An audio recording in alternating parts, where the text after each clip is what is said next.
একাত্তরে বাংলাদেশের মুক্তিযুদ্ধ ছিল ইসলামী পাকিস্তানকে ভেঙে একটা ধর্মনিরপেক্ষ রাষ্ট্র গঠন করা। যে ষড়যন্ত্রে সামিল ছিলেন বঙ্গবন্ধু শেখ মুজিবুর রহমান, সৈয়দ নজরুল ইসলাম, তাজউদ্দিন আহমেদ, ক্যাপ্টেন মনসুর আলী সহ তাদের দ্বারা প্রভাবিত কিছু বীর মুক্তিযোদ্ধা। হ্যাঁ, আমি এখনো তাদেরকে বীর মুক্তিযোদ্ধা বলছি। ভারতের ষড়যন্ত্রে পাকিস্তানকে দ্বিখণ্ডিত করা হয়েছিল, যার বিরুদ্ধে তীব্র প্রতিরোধ গড়ে তুলেছিলেন দেশপ্রেমিক পাকিস্তানি বাহিনী, যাদের কাছে নারী ছিল গনিয়তের মাল, এবং সেই পাকিস্তানি বাহিনীকে সহায়তা করেছিলেন গোলাম আজমের নেতৃত্বাধীন তৎকালীন জামাতের একটা অংশ। কথাটা আমার নয়, কথাটা হচ্ছে বাংলাদেশের মুক্তিযোদ্ধা মন্ত্রণালয়ের। সেই তৎকালীন জামাত যদি গণযুদ্ধের বিরুদ্ধে অবস্থান নিত, তাহলে হয়তো জামাতকে আজকে এই ভোগান্তি পোহাতে হতো না।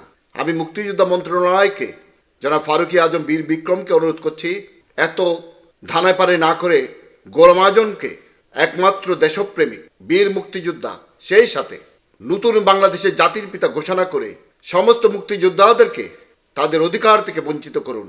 মুক্তিযোদ্ধারা কিন্তু ভাতা পাওয়ার জন্য যুদ্ধ করেনি, মুক্তিযোদ্ধারা যুদ্ধ করেছিলেন দেশকে স্বাধীন করার জন্য। সুতরাং আপনারা তাদেরকে মুক্তিযোদ্ধা ডাকলেন কি ডাকলেন না, তাতে তাদের কিচ্ছু আসে যায় না।